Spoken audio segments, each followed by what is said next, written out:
Welcome to the Surrendering Like Sarah podcast. We're your hosts, Megan Baer and Brooke Avon. Surrendering to God's calling for life can be hard to do, especially as the wife of a medical student, resident, fellow, or attending. Sarah's example of surrender in Genesis 12 shows how fruitful our lives can be when we choose to let go and obey God's call. Join us as we interview women in medical marriages striving to surrender like Sarah. We are so glad you're here.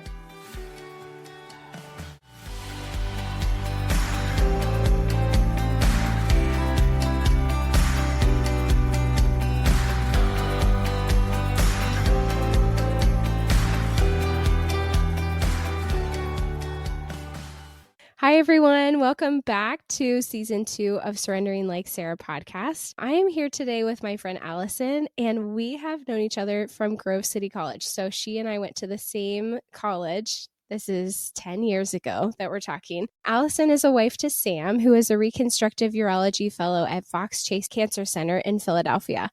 They are parents to 18-month-old Kieran and have lived in Philadelphia for about 6 months. Prior to that, Sam completed urology residency in Charlotte, North Carolina. Allison was a physician assistant at an outpatient ear, nose, and throat clinic for 4 years prior to staying at home with Kieran. She loves to read, cook, and hike through the national parks with her family. And then, like I said before, that personal note, Allison and I both went to Grove City College, and I have a really vivid memory of sitting with Allison in our student union building, drinking coffee. And we had met, somehow got connected, I think, through her brother. And I remember just looking up to her so much. She was going into the PA world, and I was biology pre-med at the time and trying to figure out how to use my degree towards not becoming a doctor, but doing medicine.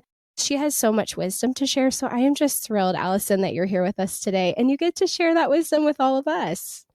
I am so honored and excited to be here with you. I remember that meeting with you, like also very vividly in our student union, and remember thinking that you were very easy to talk to and really cool. I was like, I just want to be her friend. Oh, that's so So sweet. I'm very excited to be here. I love this podcast. It's been so encouraging for me, and hopefully I have some good stuff to share. Absolutely. Absolutely. We're just thrilled about having you here, and it's neat for me personally because my husband is also in urology, and you are the first of the urology field to be featured on our podcast apart from my own story, but I don't really count that. So I'm excited to have you give your perspective for all of us, but also for the other fellow urology residents out there. So will you start off just by telling us how you and Sam met, and then kind of segue that into how medicine became a part of your lives together? Yeah, so Sam and I both went to Grove City College. He is from Ohio, Toledo, Ohio. I am from Colorado, and we both ended up at Grove City, and we're just sort of in the same group of friends. We both were biology majors and ended up studying together in a lot of the same groups, and eventually kind of a friendship formed. And I thought he was just the cutest guy I'd ever seen. He was Aw. so sweet and quiet and really kind and very funny. And our friendship kind of over the next couple years kind of quietly blossomed into a relationship, and we started dating our sophomore year, and it continued through college. We graduated and got engaged, and then we got married.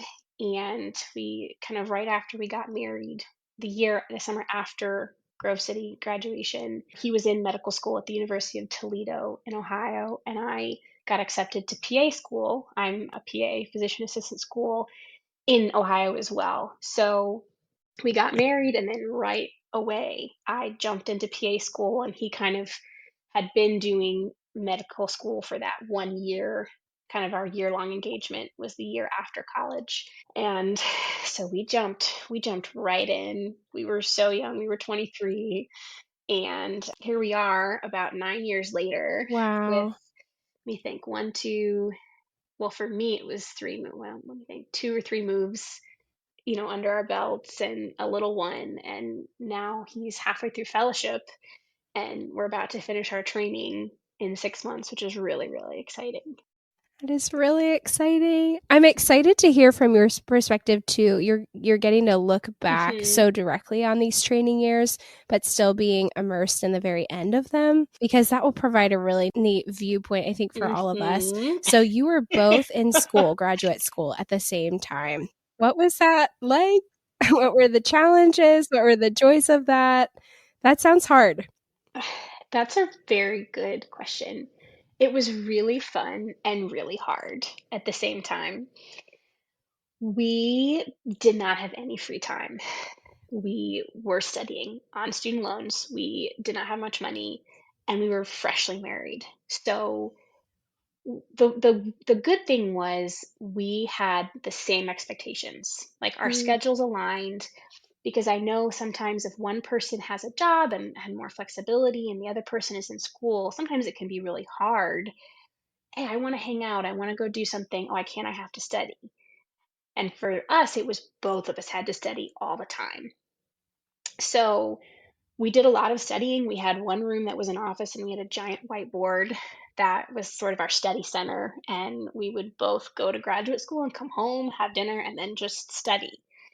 So on one hand, it was really hard because we didn't have a lot of time with each other. We didn't have really the finances or the resources to go on trips or to go out, go out to dinner, go out to breweries, go out to restaurants, which is stuff that we enjoyed later on in our relationship.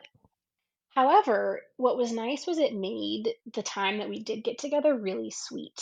Like we loved to go on walks, to take a break from studying. We would go on walks. In Ohio, ice cream is really big. There are so many little mom and pop ice cream joints. So we would just like walk to go get ice cream. We would, Aw. and so much ice cream. That's amazing. I'm a big ice cream girl, and so that sounds right up my alley. I had no idea Toledo, Ohio was Oh like my the gosh. spot. In our neighborhood, they were like four or five alone. I mean, two were in walking distance. I Wow. mean, these are like soft serve with, 75 sundae option. Yes. So they were really fun. So that was really special, was that kind of our expectations aligned, and that we were able to, the little time that we had, get to kind of spend together. And it was just very simple. Like it was a very Mhm. simple 4 years for us because we just had each other, and we had some friends that Sam knew that I got to know really well that became wonderful, wonderful friends. But it was hard. I mean, you know, we sort of spent 4 years grinding. Yeah, absolutely. I can imagine that being both intensely difficult on your marriage when you're just starting to Oh, get to oh know yes. like what married life looks like for Yeah. the two of you, but also a blessing in many senses because you really are establishing rhythms of life that seem like they were kind of coinciding anyways with one another just based on what Hmm. you were doing with both being in graduate school. So I guess looking back on that time, what are some ways that you feel like the Lord helped to grow and establish your marriage during that season and kind of set you up for success in Mm, going into residency yeah. afterwards? We learned to communicate really well because we had to. I Mm, think being freshly married and in sort of a very stressful season, it was easy to get upset really quickly and to not have grace with each other because, you would want to do something together, but the other person would have a test or a quiz or, some sort of thing they had to do. And so we really learned how to communicate effectively, to fight well, so to speak, how to have mhm. really to navigate conflict in a way that was respectful to each other, to be able to voice our feelings and our opinions without hurting the other person or becoming, angry and frustrated. So that was good for me as this newly married, young wife, to be able to learn how to communicate how I feel while also being respectful. So that was kind of one big thing. And the second was we learned to give the other person space and to Mm, be able to operate independently, so to speak, because something we learned then that's really carried forward in our marriage is just like the value of friendships and community. So I learned to sort of, if Sam needed to study or needed some space, I would go hang with some girlfriends. You And Mm, if he needed just to get out of the apartment for a little bit, he would go hang with some buddies. And we sort of discovered that this was a really beautiful thing to say, "Hey, are you okay if I go and I go to, so and so's house and watch the football game? Are you okay if I go to so and so's house for coffee?" And it gave us both the space to build these relationships for me, with several girlfriends, and with Sam, with a bunch of his buddies, where these friends just encouraged us and poured into our relationships. And it was a place for me to process and grow spiritually and be encouraged. And we sort of carried that through our relationship. And even in later on in Charlotte, and even in Philly, we prioritize that, time with other people, because it helps us. We come back, "Oh, I missed you, and let me tell you about my time with so and so, and this is so cool, and I learned this," and that's been something we learned that we really valued and continue to value. And I love that we, even in a season when we didn't have much time, we were able to take time and grow on our own and give the other person that space that they needed. right. And I love how you explain that it was a mutual benefit to Hmm. your marriage, but also to each of you individually. Because I think what people think when they're in that beginning stages of marriage, at least this is what I felt, is like, if I leave my husband, I'm sacrificing my time with him. And what I have learned throughout our marriage, I think Blake is also much more introverted than myself, but there is so much richness that Hmm. comes from involving other people in your lives, but also Yeah. from investing in other people's lives separately from your spouse. And what a gift that that was in a season for you guys that was so intense. And you were spending that time studying and still being with each other in the evenings, but that you could also encourage one another to go out from there and to spend time building community Thank you. outside of your marriage. That is so beautiful how you put that. So, thank you for explaining that time. Yes, absolutely. And then you guys matched to North Carolina and Hmm. Charlotte after Hmm. Sam finished this is medical school and then after you had finished PA school. So what was that like for you? Cuz he's from Toledo, Ohio, you're from Colorado, and this is Colorado, a brand yeah. new place again that the Lord is putting you in. Well, it was a big surprise. So we had been expecting to match out west where my family was, and that was sort of our expectation, and we did not. We matched in Charlotte, North Carolina, which was kind of our adventure option. It was a little bit lower on Mm, our list. We didn't know anyone we did not know a soul in Charlotte, North Carolina. It just sounded fun, wow. and Sam had interviewed, and everyone was great and friendly and kind. And I remember he came back and said, "Yeah, it was a great program. Like, it's a bummer, I won't go because I just don't know anyone." And and we kind of were like, "Oh yeah." And then fast forward, and we matched in Charlotte, and we we were so surprised. We were really like, "Huh, okay." The Wow. thing was, though, we had prayed over our match list. We had said, "Lord, take us where you need us to go. Take us where you want us to go." And, of course, we were like, "Yep, that's Colorado. Like, that's out west." Nope.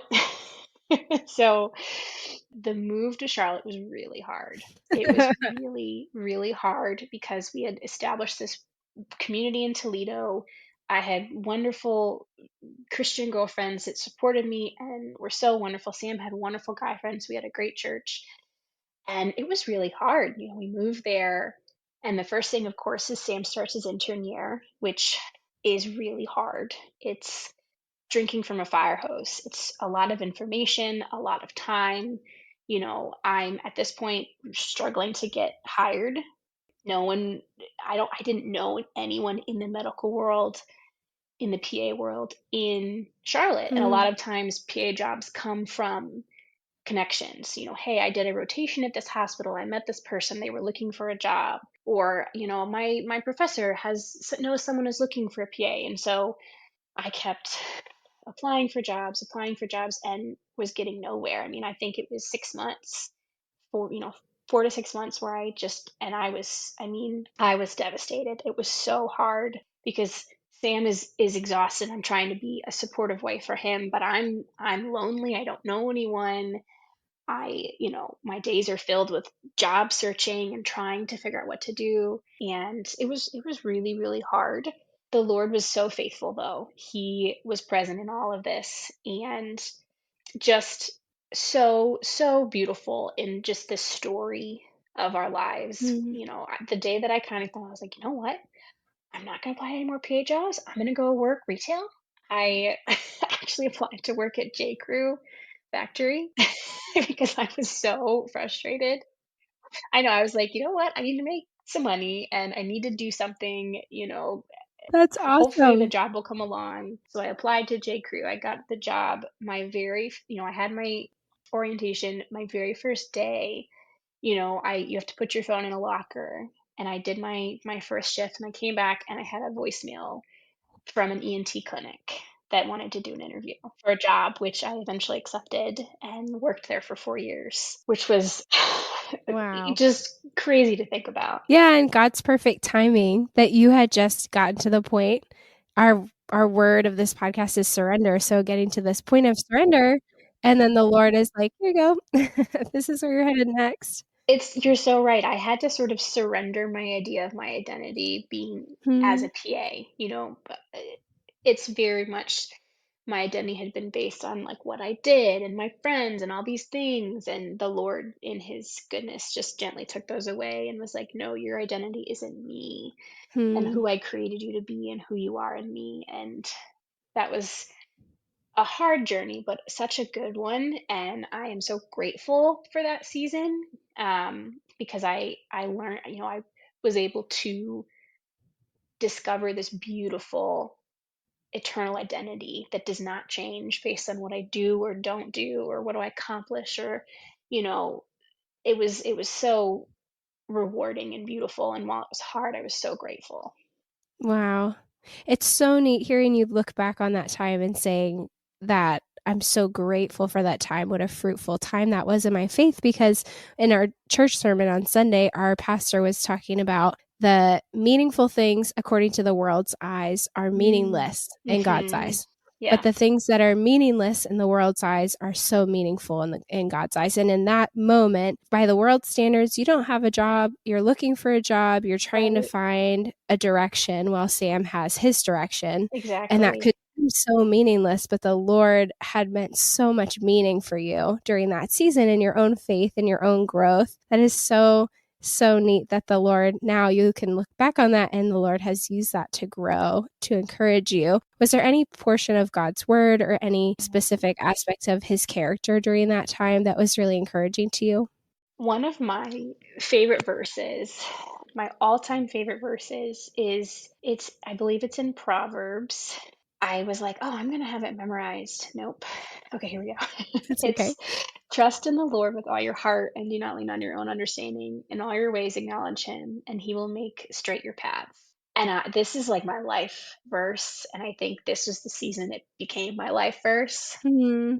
just because when I was sort of trusting in my own strength and my own understanding, nothing really made sense and it was really frustrating. But, I really had to let go of how I wanted to make sense of everything and surrender to the Lord and Right. just say, hey, I'm going to trust you. I'm going to trust you because you plan my course. And I think there's another verse, don't know the reference, but it's like in his heart, a man plots his steps, but the Lord determines his course, Yes. which is so true. And I think that just learning to trust that the Lord is good, and even if I don't understand why or how or can't in my finite mind make sense of that, it's still okay. Like I can trust him. And that's been something that has carried through our entire stories. Even when things don't make sense or are hard or frustrating, Mm.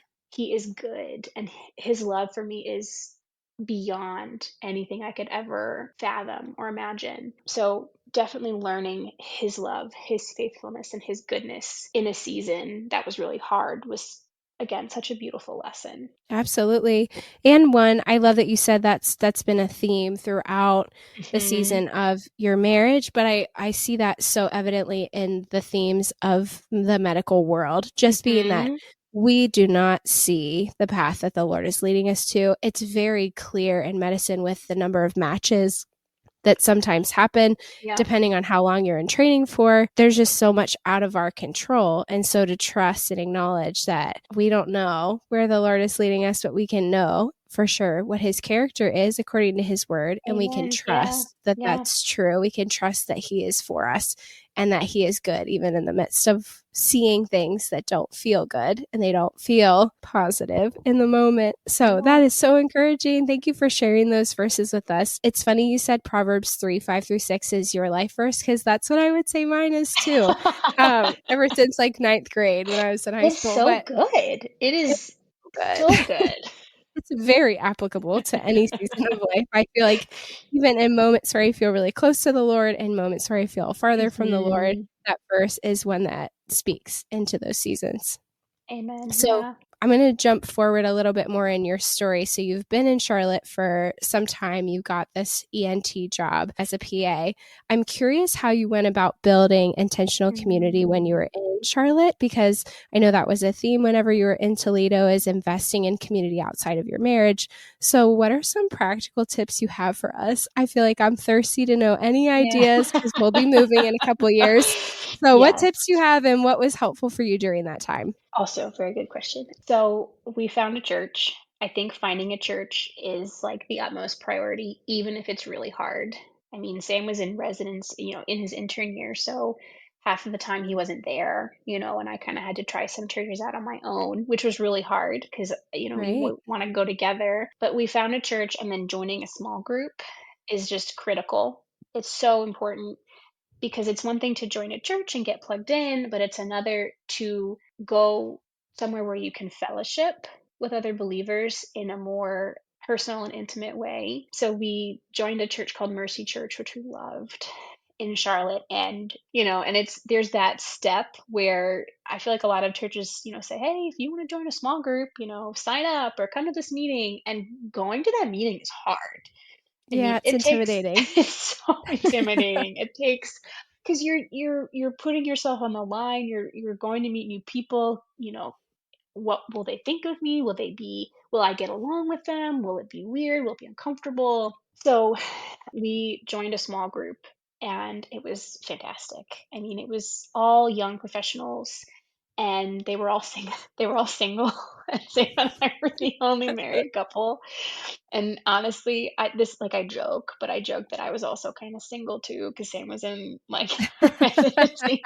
So like I That's really, true. and so, but I mean, he came when he could, but I mainly for me it Right. was to get to know the other women in the group, and so we joined this small group, and I got to know some of these women, and then I just really put myself out there with coffee dates and getting dinner and just sort of leaning into connections. Like I, reached out and got to know some of the other residency wives. That kind of when we joined the residency, there was a couple events where that they put together, and I don't know if it was like this for Blake, but Sam did 6 months of general surgery.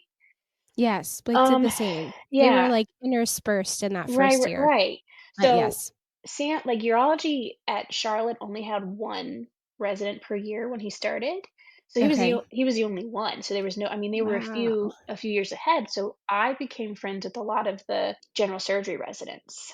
Okay. That makes Because sense. so there was a couple of them that had wives that were really great. One of the general surgery residents and I are now very, very good friends. So it was That's just great. kind of like making that leap and to be fair, a lot of times like a coffee date would go great and then we just wouldn't click. We wouldn't connect or we wouldn't and that would be fine. I mean, it just it was fun to get to know someone and I went on several, hung out with people, would meet up and go on walks and in the end, I have a handful of wonderful, sweet, Jesus loving girlfriends, and that's all I need. I mean, you just need a handful of Mhm. girls, in my opinion, that you can just connect with regularly and have them hold you spiritually accountable. We did a something called a D group in our small group back in Charlotte where there were two or three girls or 3 or 4 girls that would meet kind of every other week and study the Bible and hold each other accountable. And it's just something you can do.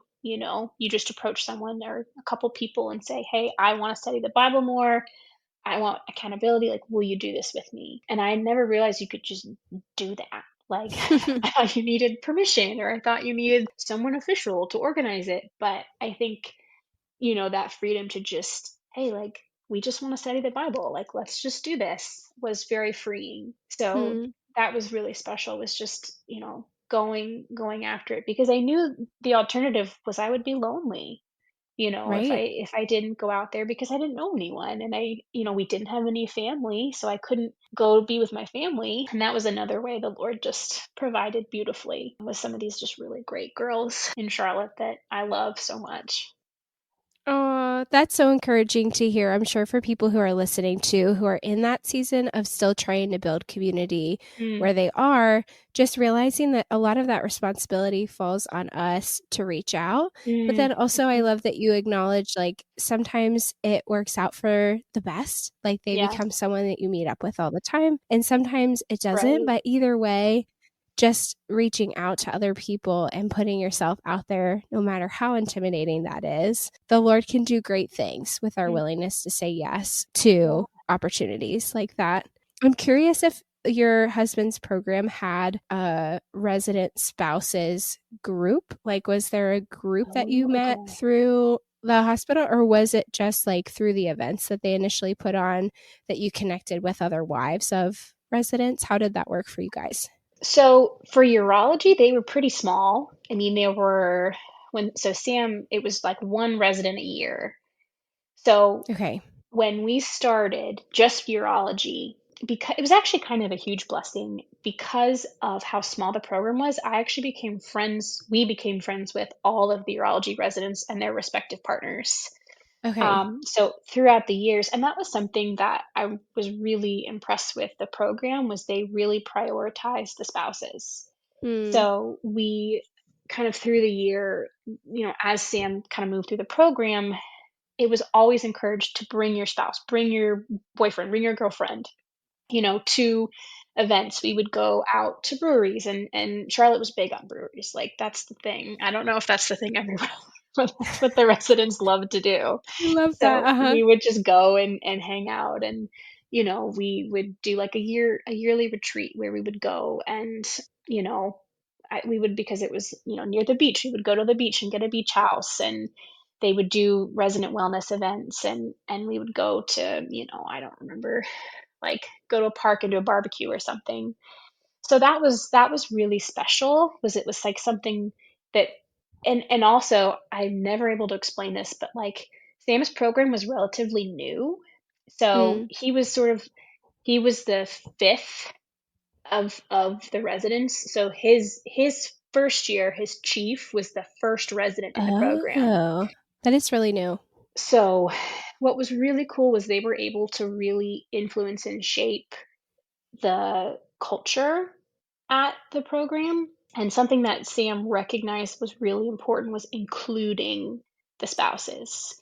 Because then I got to know the other spouses and the other residents so well. And it was like they were family. Like, we really loved being with them. And I was able to open up our little apartment and have them over for dinner and create that community, which was just really, really special and sweet. And we talk about them all the time, and Sam touches base with them, and we send them pictures of Kieran, and they're like, "He's so Oh, big."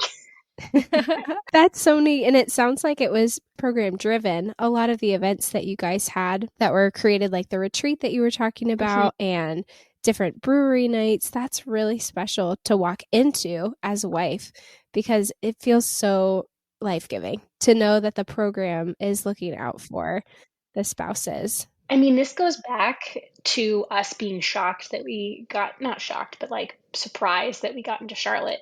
Like, God Hmm. knew that this was a good place for us and like a good fit for us. And like, we look back and we're just so grateful that He took us to Charlotte, because this program was so special and Mm. such a haven for us, in this place where we didn't know anyone. Like, all of the residents were just so great, and I love them so much. And like it was just really, really sweet to build that those relationship with them and grow together and watch them grow and see them just like shine in all, aspects of residency, and to encourage them, through their intern year and through their second year and third year, and celebrate them, which was just like a unique and special blessing.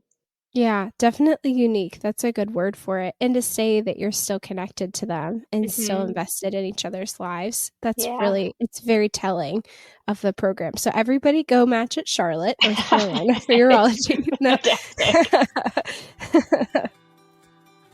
Ever feel like you're paddling the boat of medical marriage all alone? Like your husband's been at the hospital more hours than you can count, and you're left navigating life solo, relationally, emotionally, and spiritually? Or maybe you love this medical life, but just wish you had a friend who actually understands the never ending acronyms and the unpredictable schedule changes. We get it. We've been there, and that's why there's Side by Side, a ministry created just for women like you. Side by Side is a community of medical and dental wives walking through every season together, from medical school to retirement. We're here to encourage, uplift, and grow in faith side by side. Through real friendships, deep conversations, and Christ-centered connections, we're not just surviving, we are thriving. Find your people, find your place. Visit sidebysidecmda.org to connect with a local chapter or join our online community. That's sidebysidecmda.org. Because life in medicine is better when we do it side by side. So you guys were in Charlotte for a few years and then must have found out that you were pregnant with Kieran whenever you were still working, I'm assuming, as an ENTPA, and then have this beautiful baby boy. How did you decide to make the transition then to stay at home with him while Sam was in residency? Well, my job is really busy. It was really, really busy.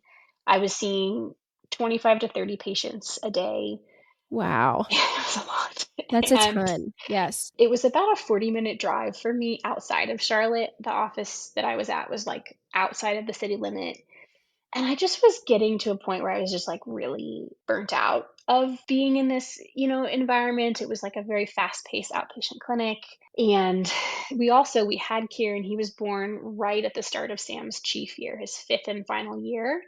Okay. And so I would have taken, if I had chosen to go back to work, I would have taken some time off and come back. But by the time that we moved again, I really would have only been working for like 6 months. Okay. And so we just decided for me to stay home because it made more sense. And I had always wanted to stay home. I think that was something my mom had done, and there was a part of me that always wanted to be a stay-at-home mom. And Mm-hmm. after I had Kieran, and you get through the craziness of the newborn period, there was just so much peace in my life that hadn't been there before. It's its own different level of hard, Mm-hmm. because you're dealing with this precious little soul that is unpredictable, and you're learning, and it's hard, and you're navigating sleep and feeding and personality and discipline. But I loved it, and I still do love it. And Hmm. I think I just felt that peace, and it was such a good place for me, and the rhythm of being at home with him and slowing down and really celebrating life with him, and supporting Sam as he was interviewing for fellowships and we were getting ready to move. I think that it just worked well for our family. I'm very grateful that I get to do that. I'm still at home with Kieran, and I know that that's not an option for everyone. And so I'm very, very like humble and grateful that this is an opportunity that I get to have. And it's just, oh, it's Hmm. the best. I love it so much. Wow. Was it so I know you have so much peace about that decision. Was there any portion of it that was challenging, transitioning from Mhm. working full time? And I know like the job of being a mom at home is challenging in its own ways, right? Right, right. And transitioning to out of the workforce has a whole level of challenges too. Mhm. That change like for you? Yes. I think that you go from interacting with all these people all these adult people, Right. where you're having, ENT is very scientific, medicine is very scientific. And so I'm researching things and learning things. And, there's a lot of communication involved. And then you go home and you spend your whole day with a little human that can't talk. And your husband is off at work. And, so there's definitely an aspect of loneliness that came into it. And, Mm, where you're like, oh, like all I did today was, I didn't do anything today. Like I changed 12 diapers and, fed this child. And so I think there were days where it was hard because you miss that fast paced, dynamic environment, and you miss people, and you kind of miss the normalcy of it, getting out of the house and, wearing professional clothing. And, also, and this is more of a pride thing, is telling people, oh yes, like I'm a PA, like this is what I do, like this is my career. And versus, I'm a stay-at-home mom, which I'm coming to learn is just as important and just as valuable. But it's a little bit harder, I think, to explain that sometimes to people, because you're like, I miss it, but I also don't miss it. But it's sort of, you right. walk this line of cherishing what you have at home with your child, but also missing how stimulating and engaging being out in the workforce is. Did that make any sense? It does. It makes so much sense. Well, what I feel like one of the things is that you're pointing to too is that there's a totally different skill set that is being used. And I think that a lot of the skills that you have as a PA, I'm sure are transferable, but they may not be the exact set of skills in this 18-month-old time frame or season of life for your son, right? Like some of those are skills that you may use whenever he's in 6th grade as like, I don't know, helping with being the nurse of his hockey team or whatever. But like Right, just thinking about how a yeah. lot of those skills are not used all at once like they were as a PA, and there's a different fulfillment that's No, being that's a good fulfilled, point. but you're not fulfilling all the skills that you've trained your whole life to this point for, which is just, it's a big Exactly. change. And the Yeah. loneliness, like you were saying, it's so neat to see this theme in your own lives of how you've built and been so intentional with community, because having been in Charlotte for 4 years, did you know any other families that had kids at that point? Were you guys the only ones with kids? What was that like to find community with other parents? You know how I talked about how everyone was like Yes. single when we joined the small group? So what was kind of hilarious was, as our time in Charlotte progressed, they all, these young singles, hit young professionals started to date, Hmm. and then they got engaged, and then they got married. And so they're doing all of this, is like Sam and I, have been married for several years, and we eventually led a small group, and everyone in this small group ended up getting engaged and Aw, married. that's awesome. Like we had several couples, which was really sweet. But we were the first to get pregnant and have a baby, and so it was definitely a little more Hmm. isolating, because motherhood is, it's hard to fully understand unless you've walked through that Right. season. And even I look back to before I had Kieran, and I'm like, oh, like I really just didn't understand certain things, and it was hard. It was a little difficult because, first, a lot of these other girlfriends worked, and so I was like, who wants to go on a walk? And everyone's like, well, I'm working. So, so that was like, okay, like I'll walk on my own then. But, what's sweet now, bittersweet, because, we're now in Philly, is a lot of them are now having Oh, babies. And, which is so sweet. And I'm like cheering them on from a distance. But it was hard because, I was you sort of feel like you're out on your own, discovering. It feels very new, and I didn't have anyone in okay. Charlotte, within our church community at least, that I was like, hey, like how did you do this, and how did you walk through this? And so it was definitely a learning curve, Right. but I made it through, and now I'm really excited to like encourage these other women Oh, and celebrate motherhood with right. them. And you still get to be a person to chat with them from a distance of like, you can still share those questions. They are probably asking you those questions now, and being able to say, I did it too, is so life-giving for moms, because a lot of the things that you live through that feel like, am I the only one going through this? You Oh are my not. gosh, yeah. Yes, which is great. That's good news. But it's so good to know and hear that from someone else who's done it before you. So you guys are currently in Philadelphia, PA. We'll kind of move forward to that portion next, since I know you referenced now being separated from these friends in Charlotte, North Carolina. You guys are here for fellowship for 1 year, which is a big move because you went from Ohio down to North Carolina, and now we're back in Eastern PA. And this time you did a move with a 1-year-old, which I have so many questions for you in 2 years when we move, because we will have small people with us then as well. What are some ways, looking back on that move, which was only 6 months ago for you guys, that you saw some of God's mercy and grace in the midst of that big change? All of these wonderful friends that we built over the course of 5 years, like when we moved to Charlotte, we didn't know anyone. We had no idea, no one. And then at the end of this 5-year period, everyone just sort of rallied around us. They came over and helped me pack. We did like a little birthday party for Kieran kind of around the time we left, as sort of like a goodbye party too. And people just showed up and just celebrated him and us. And it was just so, it was again confirmation that the Lord wanted us and brought us in Charlotte for just such a specific and beautiful reason. Like so before we had this conversation, I pulled out some of my old journals. I love that. Like I like have all these journals, and I was like digging through our bookshelf trying to find them, and I was just reading my entries before we moved to Charlotte about how like scared I was and how lonely I was afraid I was going to be. And then, I reflect, and I just was like, God was so faithful. He went above and beyond everything that I could have ever asked for, and provided so beautifully. So this move has just been a chance to reflect on his goodness. And what's so beautiful is, someone asked me this the other day, a girlfriend was like, how do you feel about the two moves? Like, you guys moved to Charlotte, and I moved to Philly.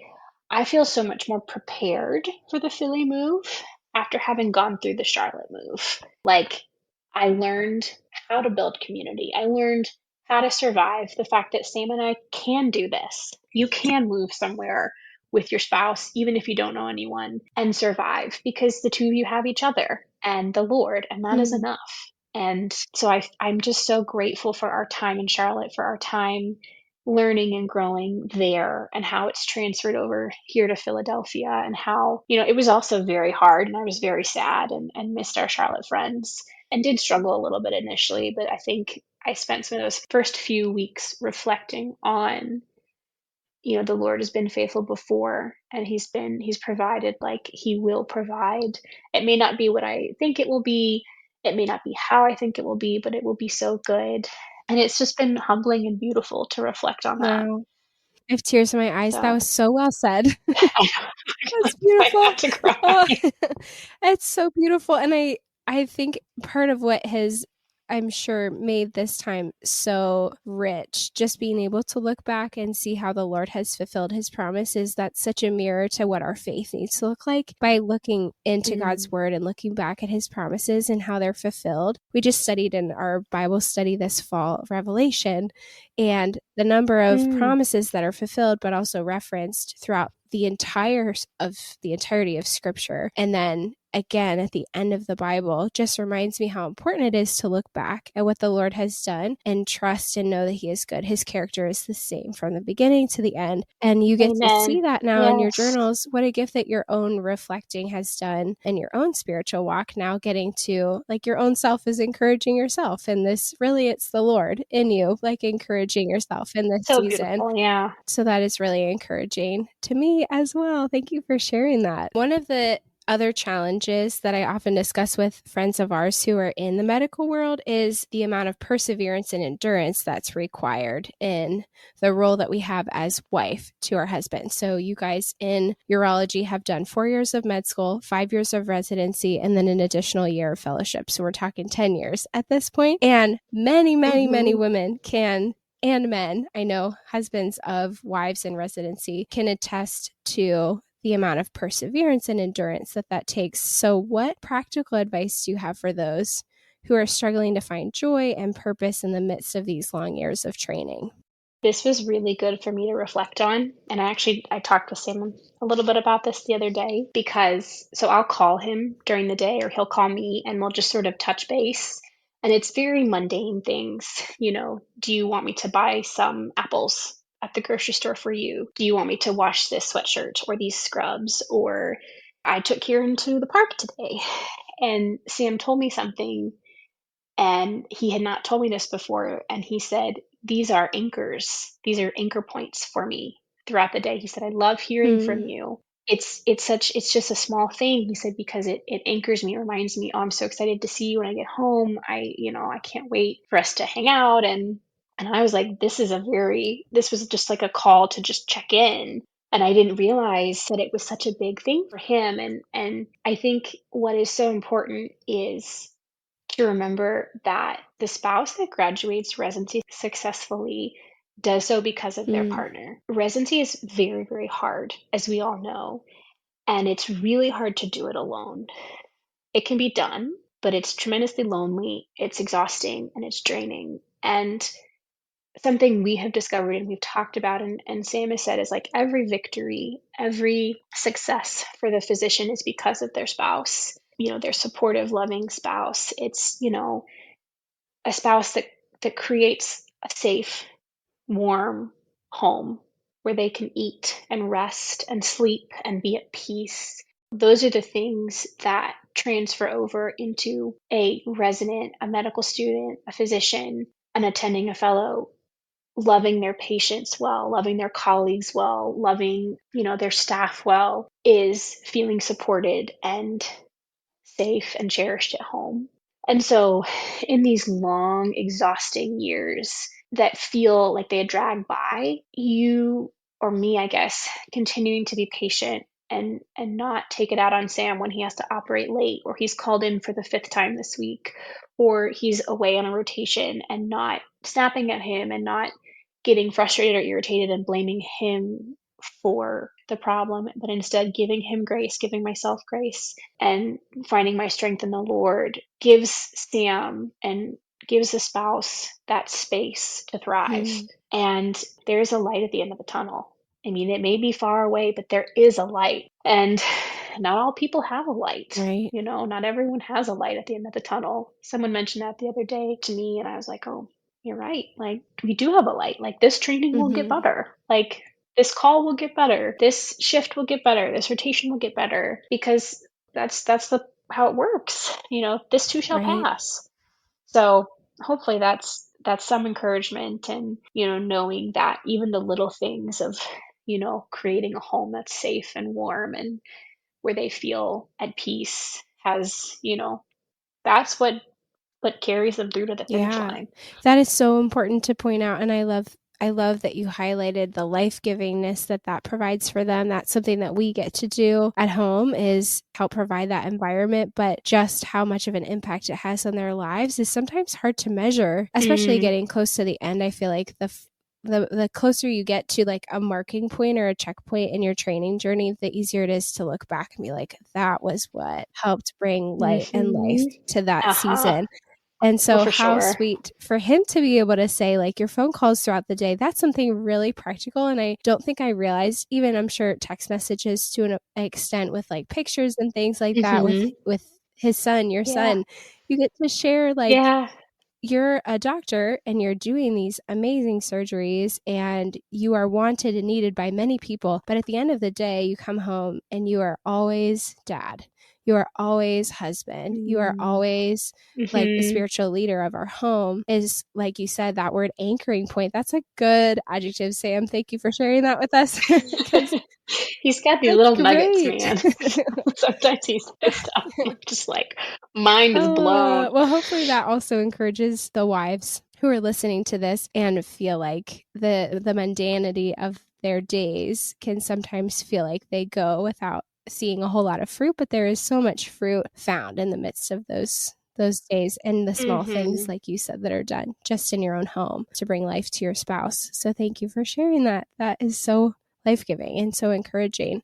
So one of the other questions I have for you is also in regards to fellowship, What does that look like just realistically? I know urology fellowship is different even within the different specialties you can go into, Right. but for you guys in a reconstructive urology fellowship, what are some challenges and what are some joys that you're facing in this season of life?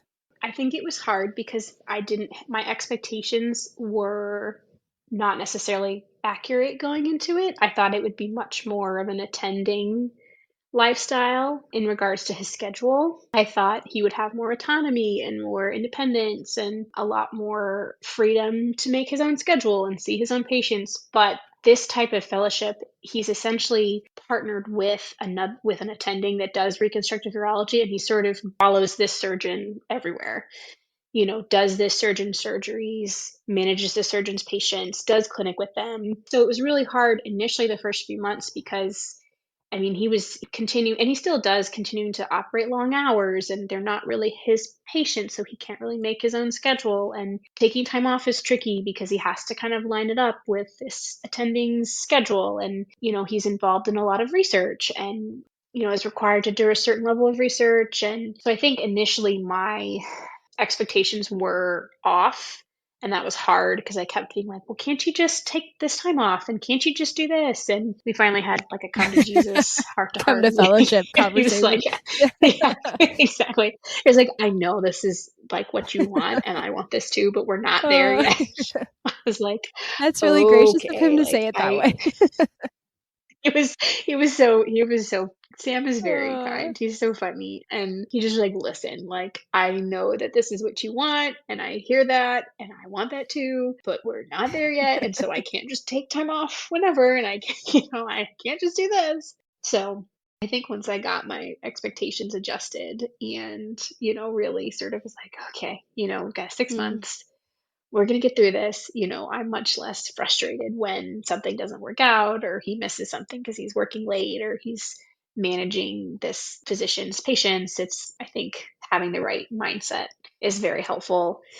The other thing is it's a little tricky because, we've been so blessed here in Philly. We've been able to meet some wonderful people, and we've joined a church here and have joined a small group, and they've just been fantastic. But it is a little bit of an island. You're here for just a year when you move, and so it's kind of it's a little hard to, you're like, okay, like I got a year, what are we going to do? Do I like jump in full throttle and try to meet people, or do I sort of just ride it out and, maybe like rely on some older friends, so we kind of opted with like the jump in and go full throttle, which was really good for me because I knew from Charlotte that I needed that. So we joined a church and a small group, and God has been, again, so faithful in providing friendships and, girls that I can meet up with. And plug for Side by Yes, Side. share.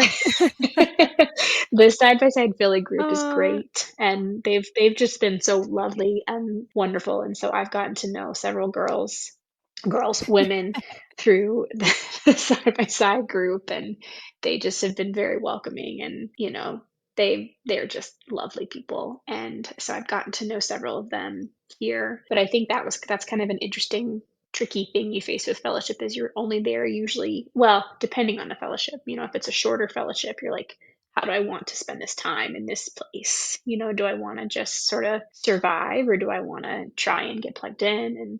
But again, it's another way for, you and your husband to sort of support each other and grow together and really rely on each other in the Lord in a season where you may not know a ton of Yeah, people. absolutely. I think there's a couple of strands that I'm seeing. One, the communicating expectations. That's something that sounds like that's a theme in many marriages of like communication. I know you talked about that at the beginning, just learning how to communicate Mhm. well with the time that you have. But how to have your spouse be able to communicate in a way that gives you right expectations of that season of life is Mm. tricky. And sometimes it Mhm. takes time for them even to understand this is what the new Mhm. expectation is in this new program, this new season. And now let's try and figure out how that fits well into the rhythms and the life that we are experiencing here in our house. That's really hard. I don't think that's always talked about a lot, but there's this constant adjustment that you're doing as a family of like, even we are talking about this now because Blake is about to start senior call in a few months here in May. And we're like, we know that's going to change, and we can talk about how it's going to change all we want. But the reality is we won't know how to adjust that into our families' routines. Until you go through it. And so that's helpful to see, like, you guys are 6 months in, you have the come to Jesus or come to fellowship moment of like, this is what it's going to be like. And then for the rest of those 6 months, it's still hard. It doesn't change how hard it is.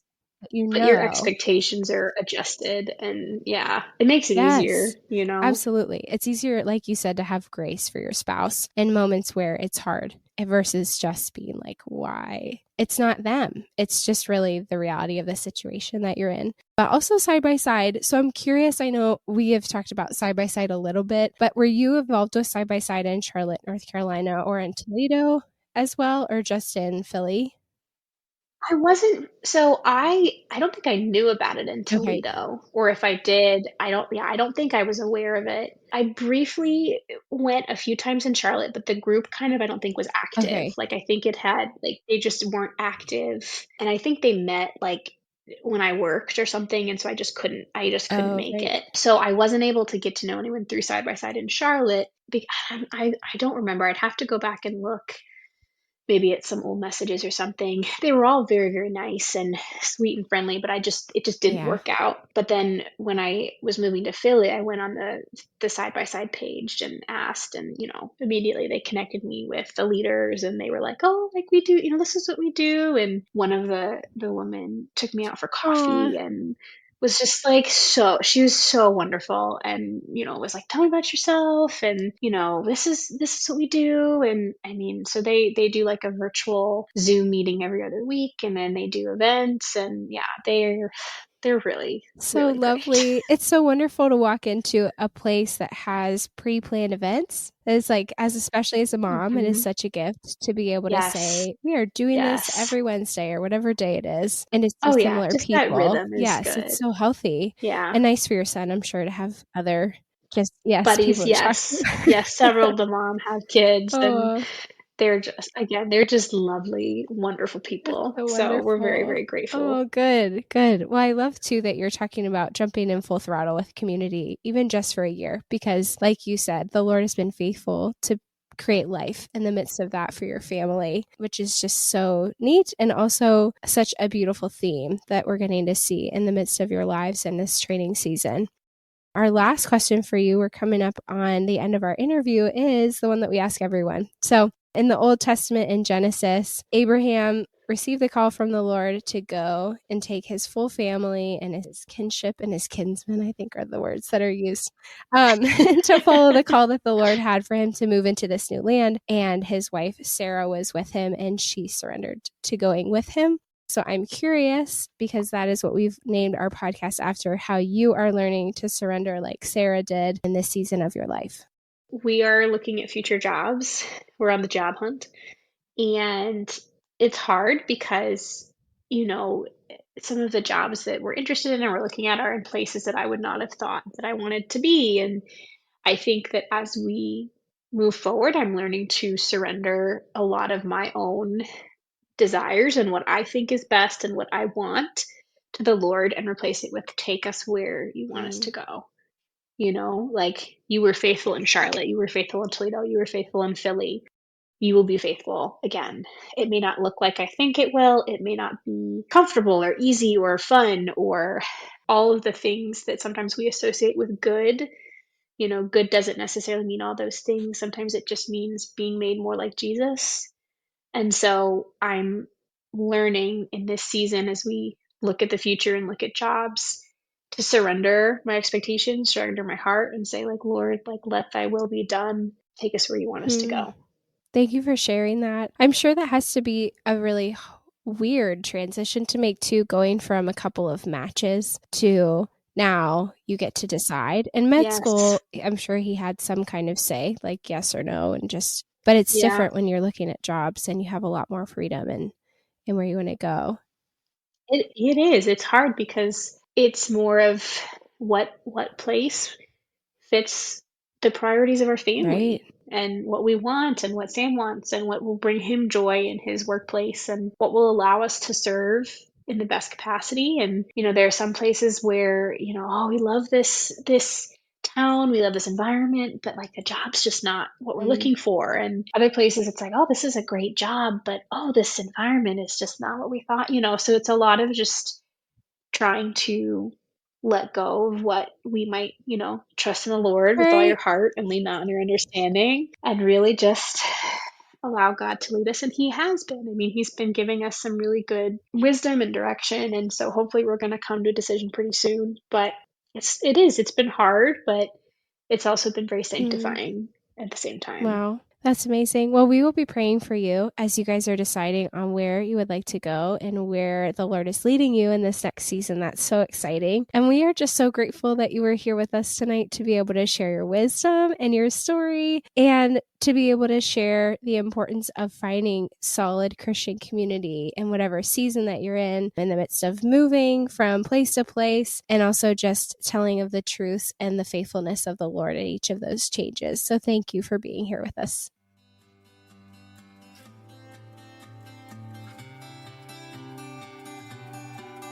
Thank you for listening to the Surrendering Like Sarah podcast. To make sure you don't miss a thing, follow us on Instagram and Facebook at Surrendering Like Sarah. If you would like to support us and the cost of producing the podcast, you can sponsor us on Buzzsprout. You can also purchase SLS stickers through the SLS team directly. All links can be found in our Instagram bio and the show notes. We'd like to leave you with a liturgy by William Temple titled For the Increase of Devotion. Almighty and eternal God, so draw our hearts to you, so guide our minds, fill our imaginations, so control our will, that we may be wholly yours, utterly dedicated to you. Then use us, we pray, as you will, always to your glory and for the welfare of your people, through our Lord and Savior, Jesus Christ. Amen.